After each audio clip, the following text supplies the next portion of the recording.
Welcome to the Good Rookies podcast. My name's Fahim. And my name is Nelly J, y'all. And we are Good Rookies. That's right. What's going on, everybody? Happy Good Tuesday. And guess what? It's episode 66. 66. We in the sixth and it's 66. Okay. So, let's go. So, y'all, I'm so excited, y'all. We have an amazing guest. He is the GOAT in his industry. Fahim, please introduce who we got. That's right. We'll be able to figure out a little bit more about him when we get to the For the Culture segment. He's a man of many hats through one lens. Let's welcome Charlie Lindsay to the podcast today. Charlie.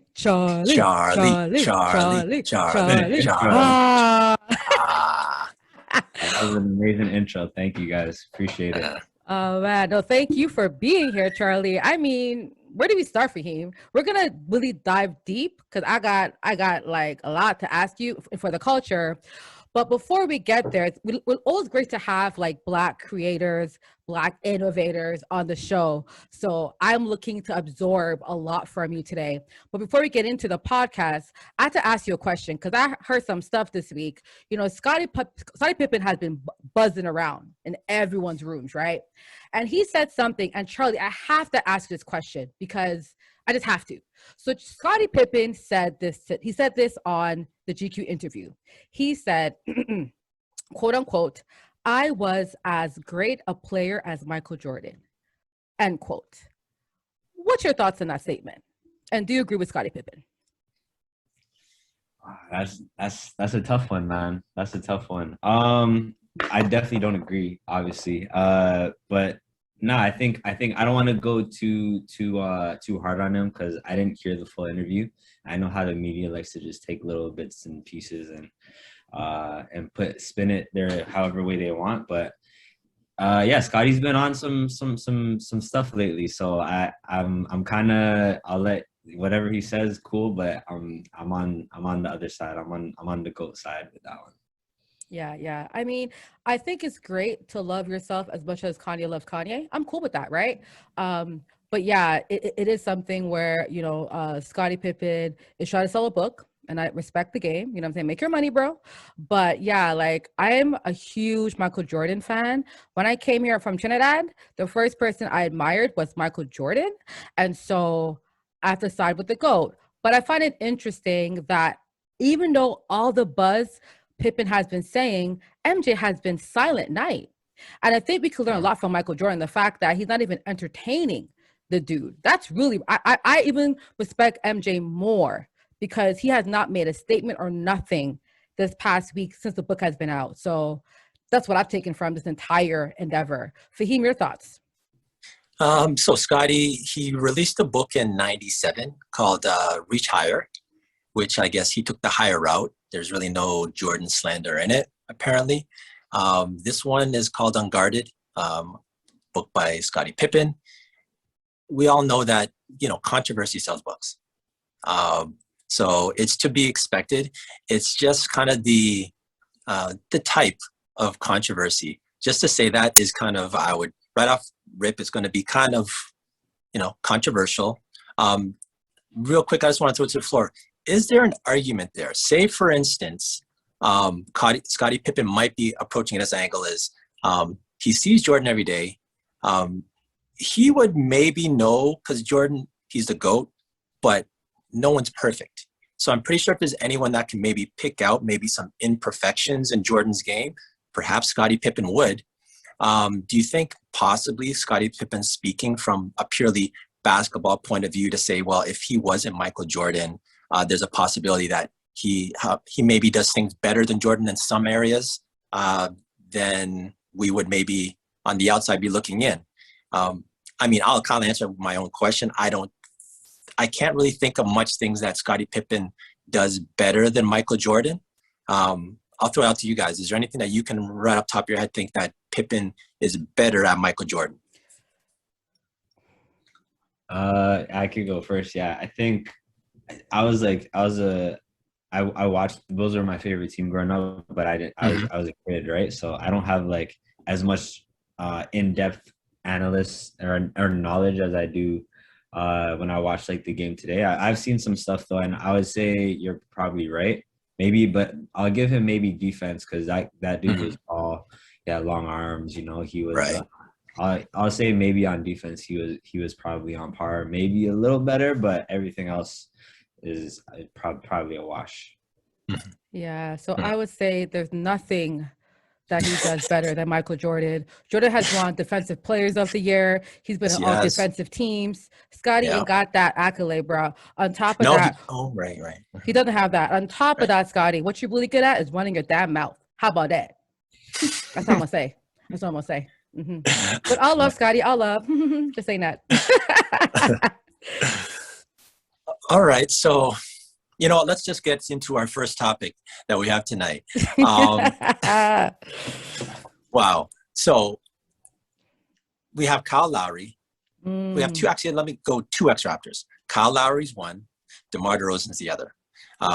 Both found, respectively, two teams that look like they can be making a push in Eastern Conference. Lowry being in Miami, Demar Derozan being in Chicago. Of the two of them, who do you think is going to make a bigger impact on their team?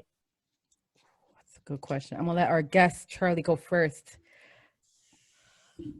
Man, they're both killing it, honestly. Like what the Bulls are doing right now, and what I see when I look at like DeRozan's stat line, and I see like how much their record, what their record's saying is very impressive. So DeMar's doing big things. I would just say Lowry because I feel like they're just gonna get further, and we're gonna like be able to see the impact he has on a bigger scale. And I think it always comes down to like what you do in the playoffs, right? So I'll say if I had to choose, I'll say Lowry, but they're both doing like the Bulls. They're both doing great. The Bulls also have a lot of they have a lot of other new players too. Like they got Lonzo and Caruso and stuff. So And Vucevic, right? and yeah, Vuce, yeah, he came a bit later at last year too. So there's a lot of reasons why they're doing well, not just DeMar. But they're both doing well. So I'll give a slight edge to Lowry. Yeah, so I'm gonna have to go with our guest. Charlie said it so eloquently. Okay, Kyle Lowry, yo, Kyle Lowry, like Mac Lowry from Bad Boys 2. You know what I'm saying? But DeRozan, I think, will give Zach LaVine less stress. Right, Zach was the only leading scorer, like he was by himself. So having DeMar there, watching them kind of go like one basket. Like I love how they play in tandem.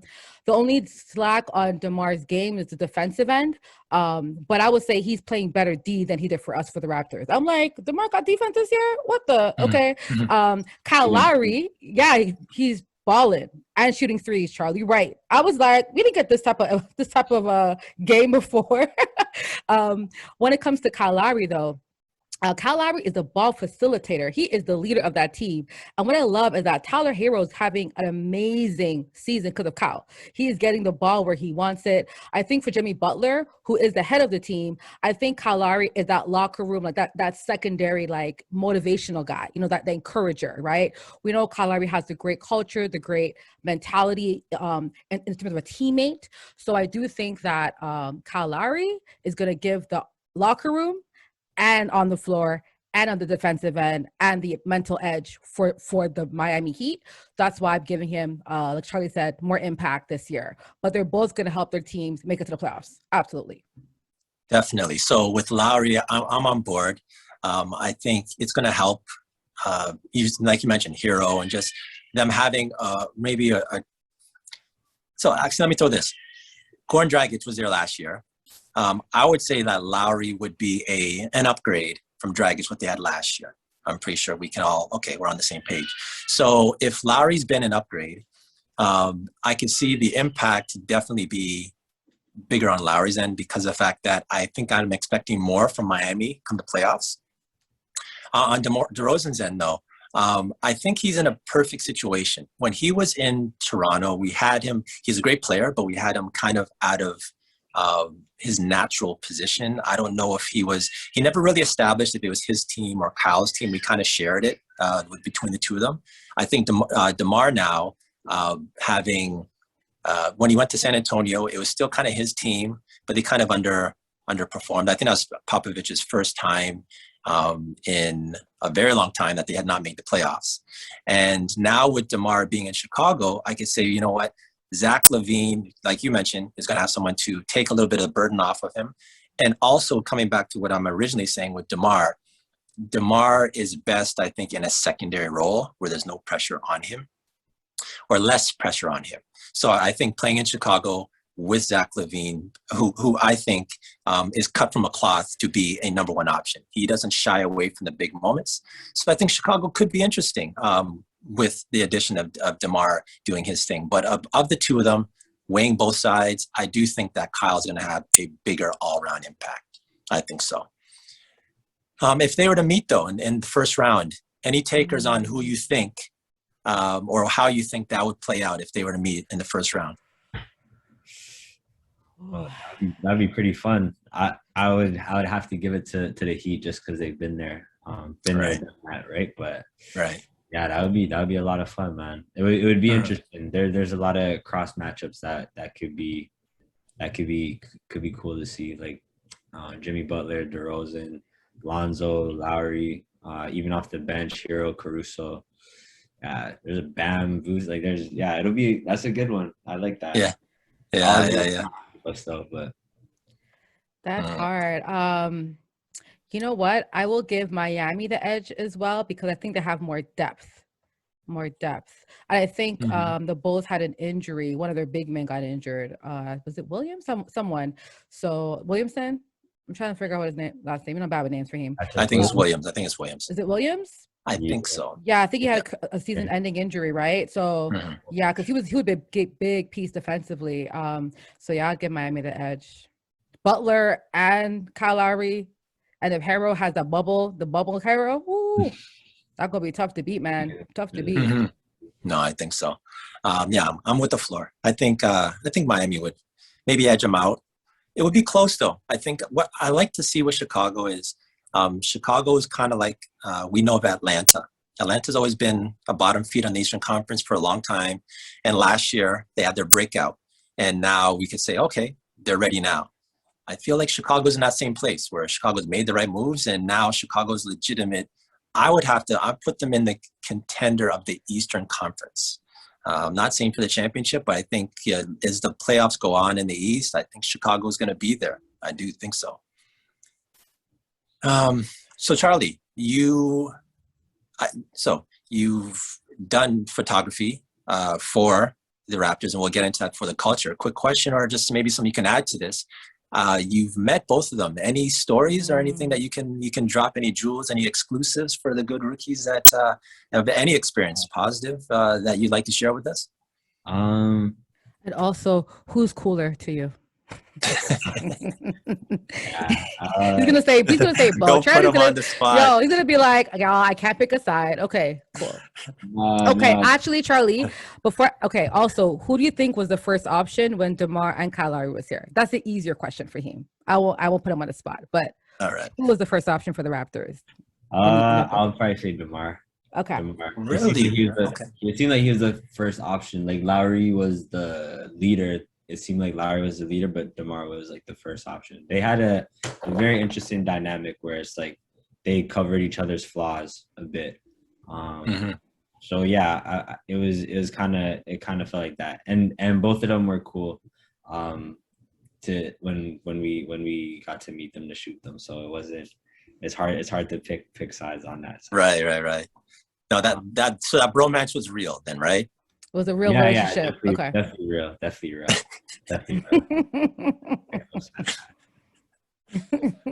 All right. So, Nelly J, you want to go to For the Culture? Let's go to For the Culture. We like to highlight individuals for the culture. And today we get to highlight, mastermind, visionary, a sports photographer, videographer, video editor. Also known as a basketball guru, the Michael Jordan of NBA photography, Charlie Lindsay. In the building. You're for the culture.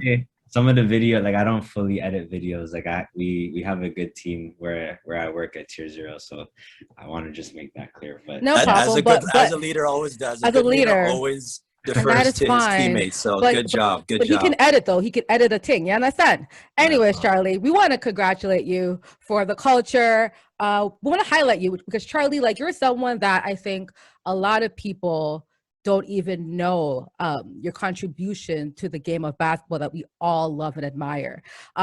One thing that I want to know was that you actually played basketball and you decided to take a different path. A lot of times, you know, kids growing up, we have goals, we have dreams, and certain things will pan out our way, but you found a way to still live your dream in a different lens. Can you walk us through like how did that process occur and any advice you have for anyone kind of struggling where they want to do something but they don't really have that skill set or the way to get there, but like how do you switch from playing basketball to now wanting to like capture it? Yeah. No, I started like a lot of kids just playing basketball growing up, wanted to, you know, be in the NBA or play for the Raptors and whatnot. But you know, things don't really work out as you get older for a lot of people, for majority of people, right? So yeah, I was just in a situation where I just didn't I wasn't like good enough to hit that next level, or I didn't have whatever it took, whether it was like height, skill, whatever. There might have been a mix of all of that, who knows. But it just wasn't, you know, in my cards. But it was still something that I loved to do. So as I was learning photography and about, like, you know, film and whatnot, it just seemed like the obvious thing to, like, I was just gravitating towards that because I already knew it. And it just snowballed from there, you know. So it was kind of like, God opened one door, and then he or closes one door and opens the next one. So, yeah, it worked out. It worked out for me in that sense. And in terms of advice, I know you mentioned that too. Uh, the biggest advice I would probably tell people is to just ask a lot of questions, because there's always going to be someone who can provide something that can help you, you know, get to the next level or learn something different, or spark a different set of interests in your head, you know. And yeah, you never know when it's going to come, but the more questions you ask, the more likely you are to receive information that can be, you know, beneficial. So I would say that. That's awesome. It's awesome. And like your journey from, you know, covering like Windsor basketball team to high school, then moving up to the NBA, how was that process? I think, you know, I saw a quote by Jay-Z saying that people like to look at the end process and be like, wow, he made it. And then they want to get to there, but they don't understand the journey from 0 to 100. So is there any advice you have for someone when it comes to that journey and that process? What was it like? Was it days where you were like, F it, I don't want to do this? Or were you like, nah, I'm gonna keep going because I love it? How was that process for you? Yeah, there wasn't really days where I was like, oh fuck, I don't want to do it no more. It was kind of, I was it seemed like every time I would put the effort um into this like dream or this goal, like I would be rewarded, you know, not immediately, but I was enjoying what I was doing. And the fact that I enjoyed it just made it seem as if it wasn't nothing that I couldn't do. And as I just went on, I kept meeting the people who would put me in better positions, you know. So I got pretty lucky in that sense. But yeah, it's just about, you know, persevering. Like nothing's gonna happen overnight, but as long as you love what you do, then, you know, hopefully good things come if you keep working hard at it. So That's awesome. So I want to highlight a couple of the things that you're doing. I know you have Just Go Hoop on Instagram. I mhm. saw in your Canon article you were featured. It was called Behind the Lens, Charlie Lindsay, Sports Photographer. You spoke about your bucket list, which I liked a lot. And something you said in there, you said shoot the NBA Finals, March Madness, and doing the Olympics. Now, you shot the NBA Finals, right? Like you did shoot that. What was that like to have like one of your bucket list dreams come true in real Yeah, life? it's crazy because that bucket list was so long ago, right? So Hmm. I feel like I would even probably like maneuver, put some different things there, but but those are definitely goals that I really wanted at the time, and only one of them of those three is crossed off. So yeah, still trying to get to the other two. But the NBA finals was amazing. Like, I think for everyone in Toronto who grew up as a fan, or just people who like ball in general, it meant so much for us to be there. And yeah, I didn't want to take any second for granted. Like, I was taking as many photos, as many videos, and just trying to soak it in as much as possible, because it was a dream that you know, for years it seemed like it was never, not realistic, or never going to happen. And it happened, you know. So it was a very surreal moment, and yeah, just happy as hell that I was able to experience it the way I did. That's amazing to like experience one of your dreams. It, like, you know what I'm saying? You have a dream, and then wow, it happens. Like, I'm shooting game 2. You shot Barack Obama. I think you also said you shot I think Kawhi shot. You were there for that. Yeah. Right. So that's just like monumental moments. Until this day, people talk about that shot, and like your shots were incredible, y'all. Y'all better follow this man, eh? Follow him. We're gonna have his Instagram. But I see you also have tier. Is it called tier 0, right? Tier 0, yeah. Yeah. So tier 0. If you can break to the people what that is, and of course your amazing organization, the Kickback Community Organization, because those are really dope things as well. Cool. Yeah. Okay. I could start with tier 0. Tier 0 is it's yeah, we always struggle to find the proper words to describe it, but essentially it's right now it's like a creative hub or agency comprised of, like, it was first started with myself, my good friends Jamal Berger and Dupinlac, and we were kind of like, we were all in a space where we were freelance photographer, videographer, and we were just understanding the world. Like, no one really told us how to, you know, navigate through this world, but we were friends, and we started to get jobs that were a bit higher than what we felt like we could do solo. So we started to just team up, and we eventually just said, yo, let's just make this an official thing. So, you know, we called it tier 0. We started to work on becoming more legitimate, and that's kind of been the MO for the last like 4 or 5 years. And yeah, we're in a, every year we just keep growing and trying to do bigger and better projects. So yeah, that's tier 0 in a nutshell. There's some other people who have joined on over the years. So we're slowly building. And yeah, the sky's the limit. We're gonna keep trying to make it, you know, make it poppin'. And then with the kickback is actually it's an initiative, or it's an initiative that the guy I was just mentioning, Jamal Berger, like one of my best friends, he started it. He started it based on his you know, his love for sneakers, but it started with his love for sneakers, but it kind of formed into something where he was getting, as like many people were back in those years, like 5 years ago, a lot of us were getting free sneakers as like quote unquote influencers. And you know, he was just like, yo, I have enough shoes. I want to start giving them to people who actually need them. Cause he remembered when there was a time when like having a fresh pair of sneakers was like the most important thing as a kid. And he didn't want to have kids in situations where they had to do certain things to get those sneakers. You know, he just wanted to make it accessible for them. So it started off like that. And then after a couple of sneaker drives, it was like his mindset shifted to be like, yo, how can we actually like do something more than the sneakers, and how can we have like an impact that you know, last long and could actually help change their future, or help them like reach their dreams. So that's where it stems from. The team is like humongous now. There's a great following. I myself personally, like I help out like whenever I can, but there's so many things going on that it's just like, you know, there's stuff that happens that I don't always know about, but it's just always support, it's always love regardless. So yeah, shout out to Jamal for starting it. Shout out to like Christian, one of our other friends. He works like right side by side with Jamal to make sure all of the things get done. But there's so many amazing things that have happened with the program. It's, you know, I could go on for days about about like the impact of it. But yeah, that's essentially what it is.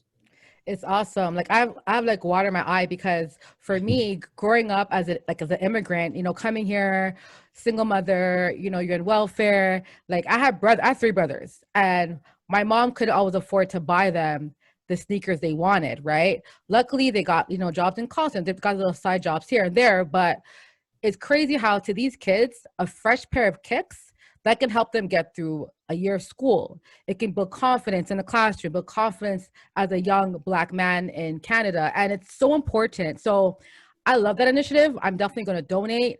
Definitely going to have it because I actually do a drive for the homeless that's starting actually today. But Okay. I definitely want to somehow uplift that drive because I love charity. So y'all, I'm gonna have the link. Please donate because it's coming up to the holidays, and a lot of kids do go under depression because it's darker early. We're still in a pandemic, so I think this would be a great initiative for us to also help as good rookies. So that's dope. So I want to applaud you for Tier Zero, applaud you for Kickstart. That's just amazing programs. I'm gonna pass the mic to Fahim. Fahim, sorry, I asked quite a lot of questions, but anything for you? Anything for you, sir? Oh yeah, that's good questions. So my first one is actually it's more of a statement. I do want to shout out, Nelly J. It's true. Like last year, the same thing.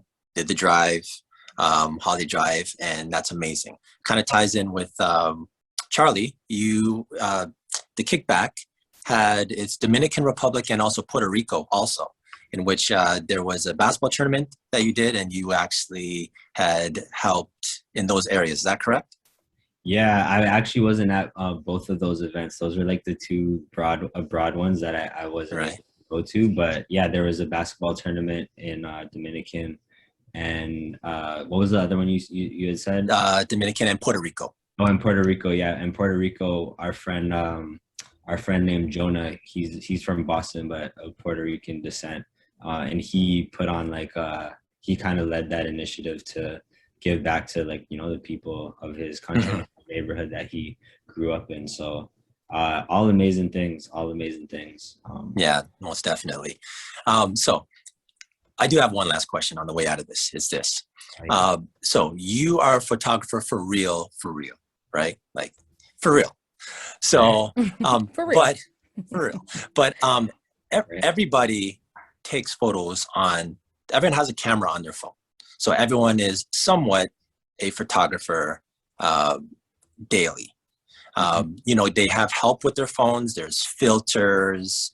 It's just it's a different game with your phone opposed to someone like yourself who uses actually real cameras and maybe it's more of the art and the craft of it that you're into. So my question is there anything that you find when you started as a photographer that you have to do now to, I guess, create that separation because technology is forever evolving and, images are changing. You have NFTs, you just have an evolving space. While photography, as a photographer, I guess it is, cameras are evolving also, but you're doing it from a different lane. So I guess my question is there anything that you are learning or because you're pushing yourself to be a better photographer. How has technology forced you to up your game? That's a really good question. To be honest, when it comes to getting better in photography, a lot of the things that I try to drive inspiration from or learn things from are actually not so much like the newer stuff, but like the stuff from the past. And I love going back to like old photographs, whether it's like from the 90s, 80s, even earlier. And I shoot a lot of film, so a lot of like how I would try to make my work look is of like I would want it to be timeless. Like I look at those images from years prior and I just see how amazing they look even like years later, like 20, 30, 40 years later. So the thing I try to do most is just approach it in those type of ways and be thoughtful in how how these images are like curated and how I capture them. and the emotion and the stories that we're trying to tell. So yeah, it's technology is amazing, and there's always like a new camera that's going to get people excited. But for me, a lot of time when I see like something a little bit from the past, like that's where I could draw inspiration from. And that's not to say like the new stuff is horrible, because I have like some of the new cameras as well, and they're sick. Like they make it, you could shoot sports and just like not miss anything because you get like 1,000,000 frames per second or whatever. So there's good things on both ends, but in terms of like where I learned the most, I feel is like going back in time and picking the brains of some of the people who did it before me. Okay. So can you, as a trained eye, can you actually tell the difference between a photo taken from a photographer with a camera and just someone taking it from their phone? Is there something that you, like a trick or anything that you could look at and say, oh, well, that's not, or is technology that good right now? Where yeah, I feel like I'll be able to, I feel like I should be able to tell. Like you could, everyone could probably get tricked like a 1-2 time, but for the most part, like I feel like if you put camera image and phone image, I should be able to tell the difference. Really? I should be able to, but yeah. And I guess the last question for you, Charlie. That's interesting. Good, great question for him. Charlie, are you against selfies? Because on your page, I haven't seen a selfie, bro. I looked. I didn't see one freaking selfie on your Instagram. So are you anti-selfie? No, Let's get to the bottom of this, Charlie. Are you anti-selfie? What? You didn't scroll back enough, I don't think. Oh, yeah. Okay. I was like, you're not anti-selfie, because I'm like, I can't get one selfie on this page. Okay. All right. I had to know, because some photographers are like, I don't do selfies, right? I had to ask.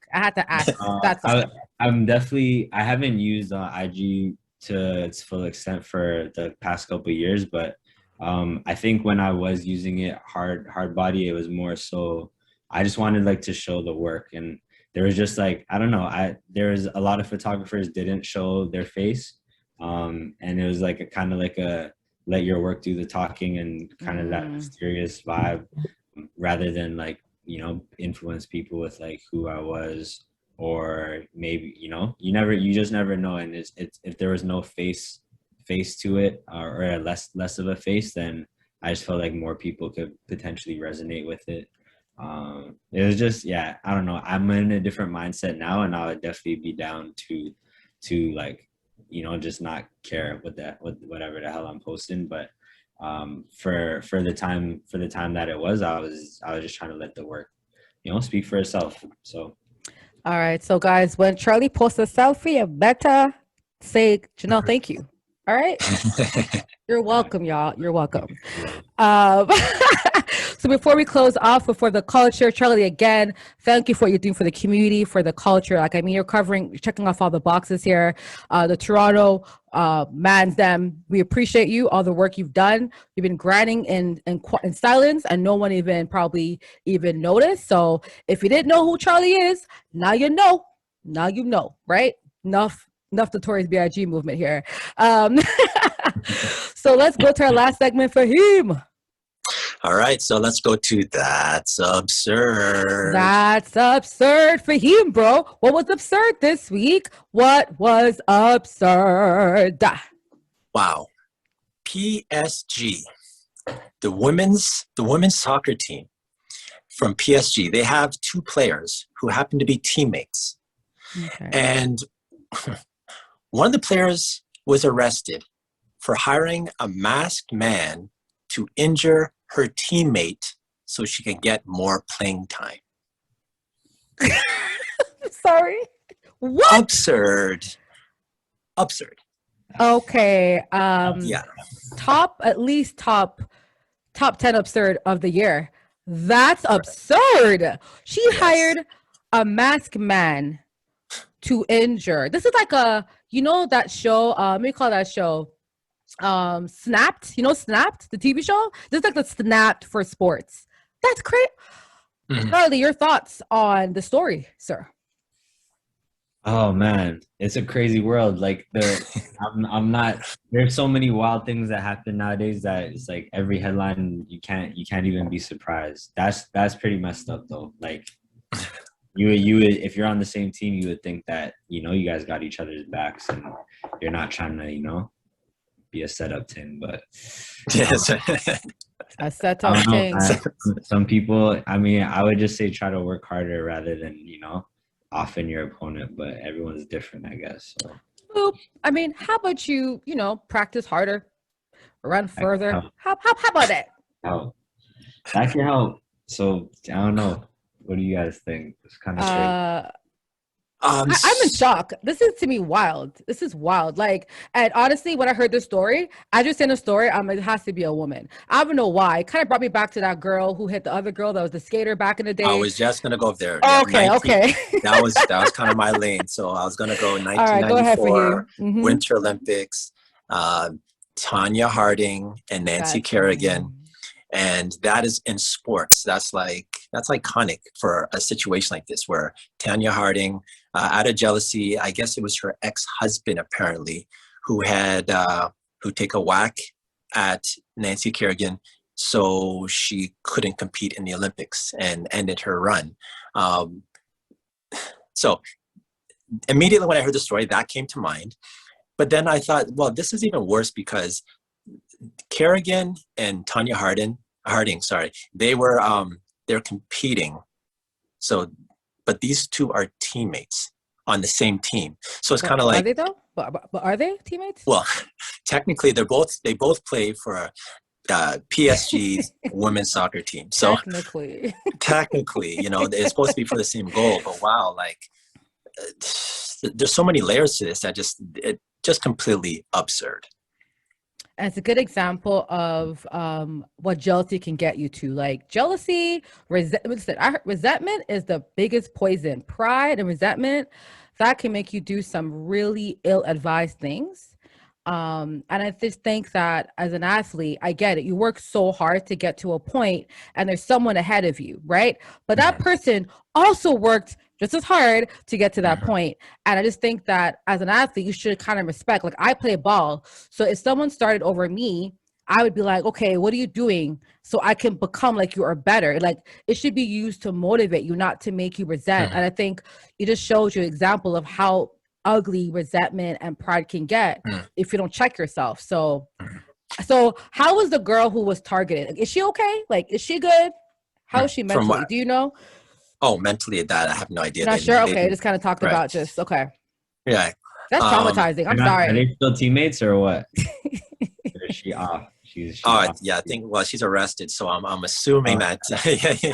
Bye in sync. Yeah, but there's another layer to this also. If you think, it also can speak to maybe the desperation. Like, yes, they're professional athletes, but maybe you never know how, if it's playing time, like this is someone's livelihood, and possibly we don't know what her story was, what lead her to that desperation place to actually do that. So, prayers out to whoever got arrested, that, they can heal from this, like them, and also the female who was actually hit by the masked man. Also, as you mentioned, mentally, that would not be a good idea.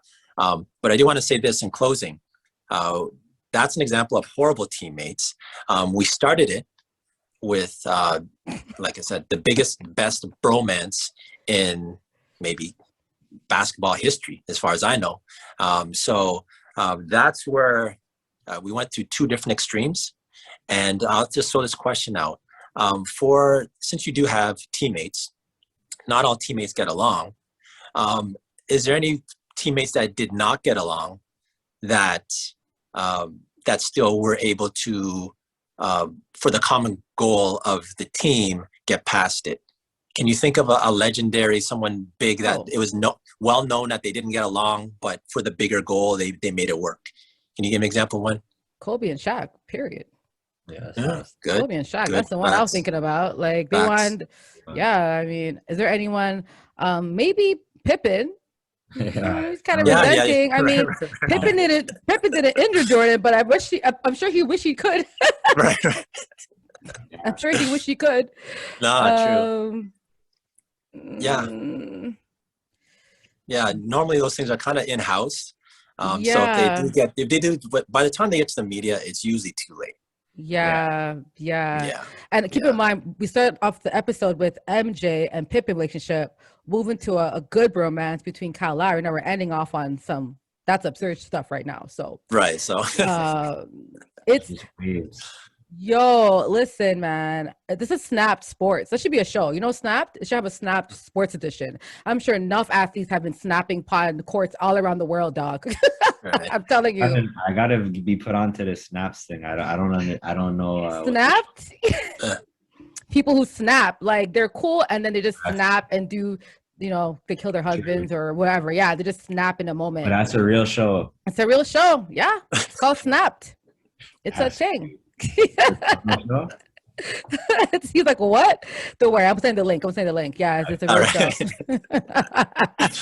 All right. So Melody, let's put this episode in the books. Yes, and before we close out, sorry, I want to mention something because we're on this resentment, desperation thing.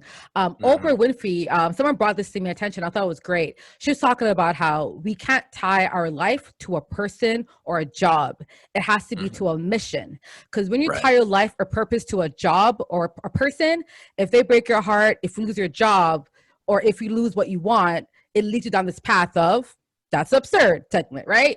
So, but if we tie up to a mission, if you're not the starting person, you understand my mission is to, inspire my community. So if I don't start in the NBA, I'm on the bench, that's okay, because I'm inspiring young kids by doing camps. Like I'm doing things outside of the game to inspire my people. So a reminder, guys, do not, your goal should not be a person, a relationship, or a place. It should be a mission, period.